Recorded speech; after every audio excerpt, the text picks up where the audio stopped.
Amis de l'histoire et du roman historique, bonjour. Donc, second épisode autour de Gengis Khan. Donc, la semaine dernière, je m'étais appuyé sur, enfin, j'avais fait des lectures sur l'Empire des Steppes de René Grousset, qui était un grand historien du XXe siècle. Je le retire de la pas, là, j'ai accroché, il tombe tout le temps. Là. Et ensuite, je vous ai dit, on va s'attaquer à. Alors je me suis dit que c'était Homérique, j'avais complètement oublié. J'ai lu ce livre mais il y a quelques années. Et Homérique c'est le nom de plume. C'est le nom de plume de. Attendez.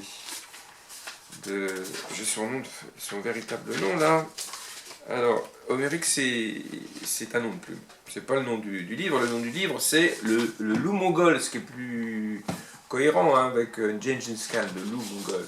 Et journaliste, chroniqueur hippique pour Libération depuis 1982, Frédéric Dion, alias Homérique, est également écrivain. On citera parmi ses publications les plus récentes Horatie, le roi fainéant en 1989, c'est vieux quand même, Oedipe le cheval en nouvelle de 92, prix littéraire, 30 millions d'amis. L'aventure de Mazeppa en 1993, le loup mongol, enfin en 98, prix Médicis quand même, cette petite chose-là. Donc le loup mongol, et non pas Homérique. Homérique, c'est son nom de plume. Donc je vous lis le quatrième de couverture. L'écho des exploits de Temujin, Gengis Khan, galope dans la steppe, et ceux qui hier l'avaient abandonné se joignent à son armée d'archers. Subtil et patient, Temujin a le flair du loup. À ses côtés, le fidèle Burchu n'aura de cesse de veiller à la grandeur du futur Gengis Khan du XIe et XIIe siècle. Ce dernier mettra 20 ans pour rallier les clans mongols sous sa bannière. Il mènera des conquêtes annexant des empires tels la Chine et la Perse, écrasera des armées 10 fois plus importantes, des civilisations protégées par des citadelles réputées imprenables. Le récit de Burchu nous éclaire ainsi sur l'âme et le génie de Gengis Khan, qui pensait aplanir les dissensions entre les peuples en leur imposant un maître unique. De cette épopée, Burchu fait un roman d'amour, naïf et loyal. Il apprendra à ses dépens à quel point le Khan, son frère juré, demande à ses femmes et à ses partisans, tout comme à ses chevaux, l'exclusivité de leur passion. La réussite de ce roman a été saluée par une critique unanime et couronnée par le prix Médicis en 1998. Destin de bronze, main de fer et sentiments de velours, les personnages de ce formidable roman d'Homérique, nommé pour embarquement, il s'embarque dans une odyssée grandiose de fracas et de larmes, un chef-d'œuvre, paraît-il. Voilà. Donc Homérique, c'est un nom de plume. Je dis des bêtises. Je me disais pourquoi, il me semblait que c'était Gengis Khan. Je l'ai lu il y a plus de 20 ans. Alors, évidemment, ce détail m'avait échappé. J'avais oublié. Voilà, c'est pas très grave. C'est plutôt le loup des steppes, le nom du roman. Donc page 11. Mon nom est Burchu. Mes os sont très vieux. Je suis parvenu aux ultimes lueurs de mon existence. Ça me fait penser au sabre de Damas. Lentement, on a des influences bien sûr. Lentement, je tourne sur mes pieds usés et m'abreuve de ce qui depuis toujours est ma terre, la Mongolie. Un océan d'herbes qui danse et se tord sous le vent. Autour de moi, ce vent gifle les roches et plie les arbres. Tout est en ordre. Je peux maintenant m'éteindre. Mes yeux s'embuent de la beauté de ces horizons familiers intenses et farouches, à l'image de ma vie de guerrier. Ils se mouillent aussi au souvenir de ces jours passés où je les ai foulés, de ces femmes à la peau de lait, aux joues de rose, à la poitrine odorante et fleurie que je pressais contre mes lèvres et qui si souvent se dérobèrent à mes baisers. Toi qui m'écoutes, ne perds pas patience. Je vais te conter, maintenant qu'il me faut me coucher, pour l'éternité mon existence barbare. Accroche bien haut ton cœur, je vais t'emporter en croupe sur ce qui fut ma vie, tout entière dévouée au plus infamé des hommes, au plus affamé des hommes, Gengis Khan, roi des Mongols, élu de Tangri sur terre, empereur de tous les peuples. Il me faut d'abord ôter mon habit de vieillard. Nu, c'est ainsi que le ciel me veut. Que les charognards se nourrissent de mes lambeaux.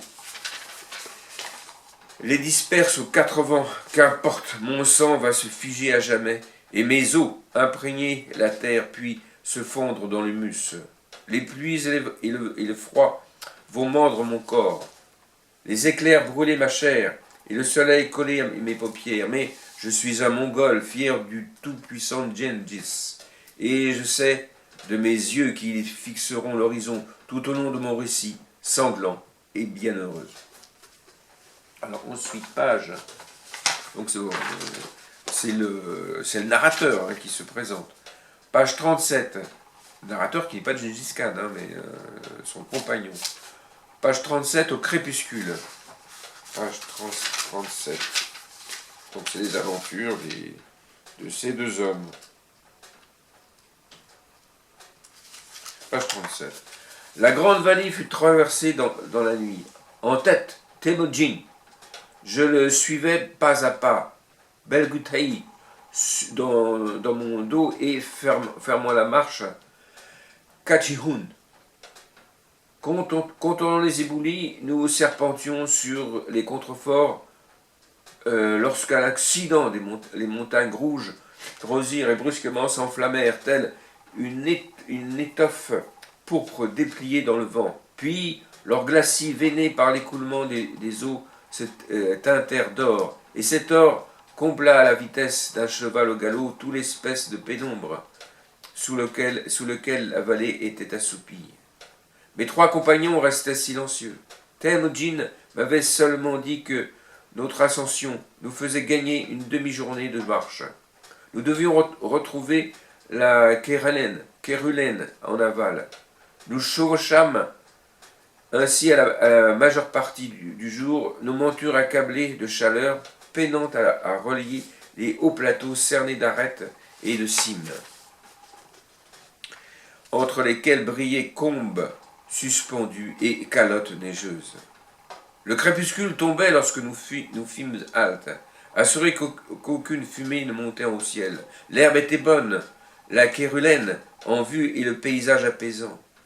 Sur la berge opposée, un cône montagneux se dressait, contemplait sa solitude dans les boucles de la rivière. Tandis que ses frères entravaient les chevaux, Temujin m'accompagna jusqu'à la rive ourlée de Tamaris et de galets à demi enfouis dans le sable. Une multitude d'oiseaux se chamaillaient dans les ramilles. Un couple de canards roux frappa l'onde de ses ailes et s'envolant devant nous, cancana mécontent. Nous aurions pu les abattre d'un seul trait, mais nous décidâmes de remplir d'abord les outres, ensuite de nous dissimuler parmi les arbrisseaux et d'attendre leur retour. Le temps de suivre le vol d'un cygne, une cigogne, qui, sur l'autre rive, effleurait lentement la pointe des herbes. Nos deux canards revenaient dans une boucle suspicieuse. Nos deux flèches les transpercèrent, chacun le sien, alors que nous ne nous étions pas concertés. La vie était belle, et la nuit, qui allumait les lumignons, un par un, promettait de l'être tout autant. Donc c'est la vie mongole. Ensuite, page 66, Antilope.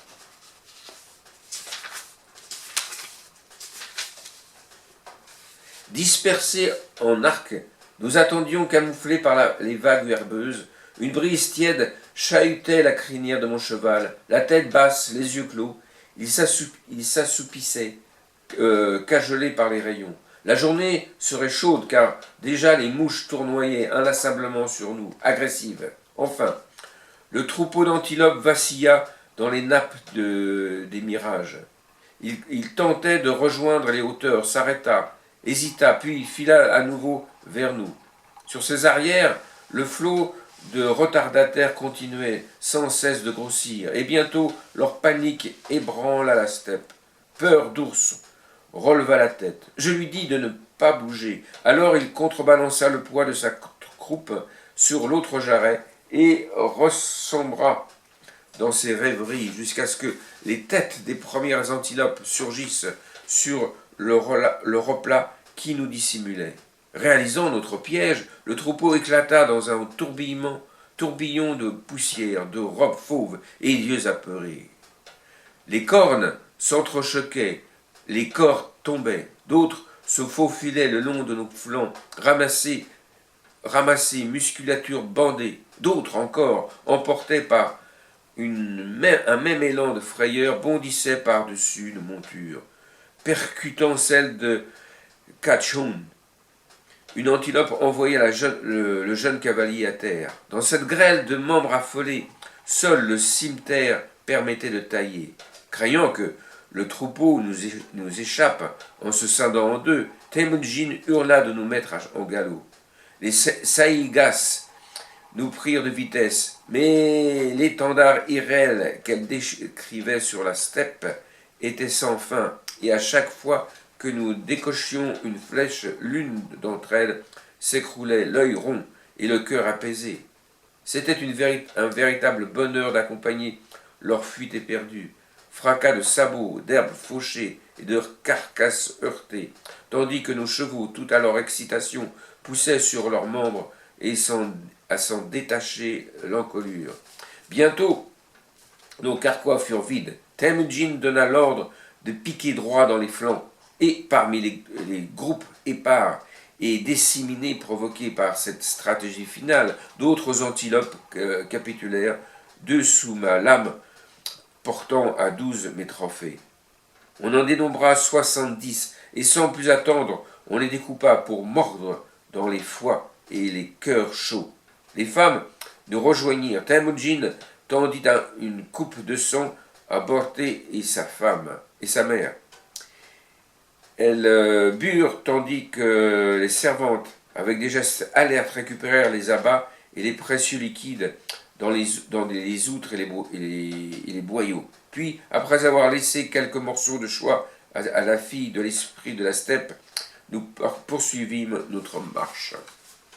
Voilà, la grande chasse des antilopes. Page 93. Tugri. Page 93. Tugri. Nous allions... Attends, oui. Nous allions l'amble, 3 de front. Temujin, Khazar et moi.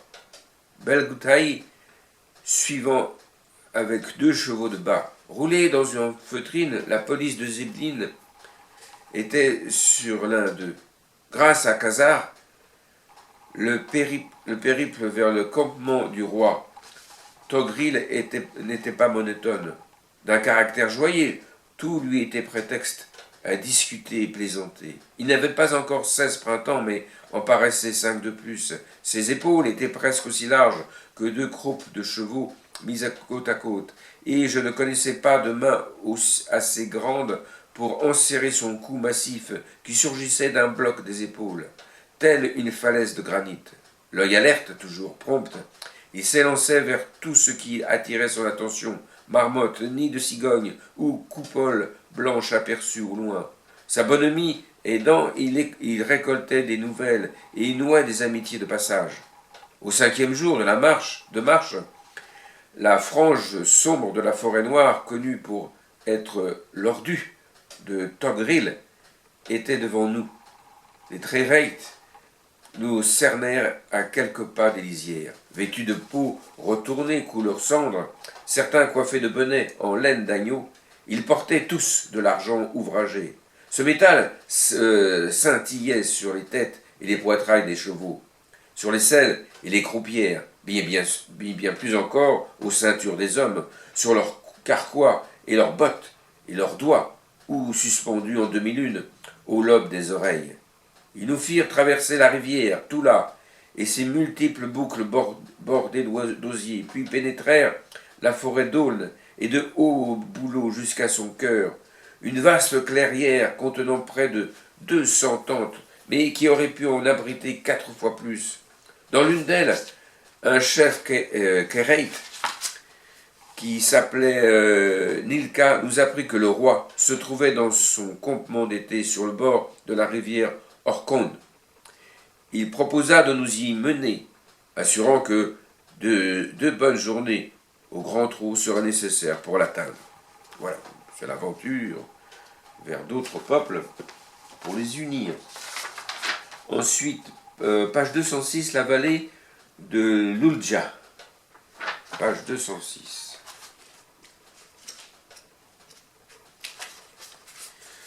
Masquée par les ténèbres, l'immense vallée de l'Oulja se trouvait à nos pieds.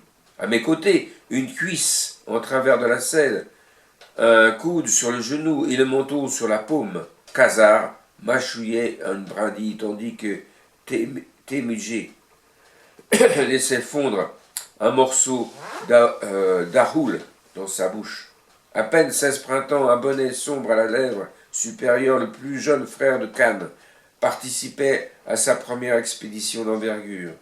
Mais comme tout vrai mongol, il se montrait parfaitement calme avant la bataille. Temujin lui avait ordonné de rester dans le sillage de Khazar pendant les charges. Je devais le couvrir et veiller à ce qu'il ne s'étourdisse pas, comme la jeune abeille qui butine au premier jour de soleil. Dans notre dos, en contrebas, nos troupes se plaçaient. Avec les Karaïtes, nous comptions plus de 20 000 hommes. Seuls manquaient les Djurkins de Sagas. Nous les avions attendus 3 jours durant. Lassé, Temujin Khan avait donné l'ordre de marche. Commandant de l'aile droite, Togril avait contourné la vallée de l'Oulja par le sud. Une brise légère apportée par bouffées les odeurs de cendres chaudes des champs que nous nous apprêtions à attaquer. Bardé de son armure sombre, Khazar me regardait, un sourire en joue, l'œil gourmand et la mèche rebelle. Sa bonne face toute ronde, son insouciance, la force qu'il dégageait, en faisaient un compagnon somptueux. Je lui renvoyai son sourire. « Nous allons bientôt savoir, dit-il, à voix basse, si la beauté des filles tatares est supérieure à celle des femmes merkiles. Pour un jeune père de famille, tu parais bien affamé. Il faudra que j'en cause à Metekna. Et moi, je raconterai Gerelma ta nuit sur la roche fertile. » Un silence. « Ne fais pas l'innocent, tu as laissé assez de toi dans le ventre des Karaïtes pour qu'elle ne soit plus esselée. Je ne comprends pas, dis-je, faussement et ravi en même temps. Tu serais bien le premier, chuchota Khazar, à croquer une galette sans faire de miettes. Puis on attendit, sans rien dire, jusqu'au petit matin. Après c'est l'attaque, donc c'est la guerre mongole, le loup mongol. Domeric, écrit par Omeric, qui est un nom de plume, qui est en réalité Frédéric Dion, qui a reçu le prix Médicis en 1998 pour cet ouvrage. Là, c'est donc paru en livre de poche, la série de livres de poche. Donc, c'est facile à trouver dans toutes les librairies, sur Internet, même en occasion. Voilà. Voilà, donc je vous souhaite une bonne semaine à tous, un bon week-end, tout ça. Et puis je vous revois normalement dans 15 jours. À très bientôt. Ah oui, petit détail en passant, hein, pensez à offrir pour les fêtes Dieu le roi, le sabre de Damas, tome 1. Oui, si les gens l'ont déjà lu, il faut à ce moment-là commander la suite. Hussard en tome 2, hein, dans toutes les librairies, chez Leclerc, à la Fnac, Amazon, où vous voulez. Et puis voilà. Donc aussi, il faut savoir que je ferai aussi des signatures pour ces ouvrages à Carhaix, hein, capitale culturelle de la Bretagne bretonnante, au centre culturel Leclerc, le 6 décembre de 14 h à 19 h. 6 décembre de 14 h à 19 h, Carhaix, centre Leclerc, pour les signatures pour ces livres. Voilà, je vous souhaite, j'ai déjà dit, voilà, donc je vous dis à bientôt surtout, dans 15 jours normalement. À très bientôt.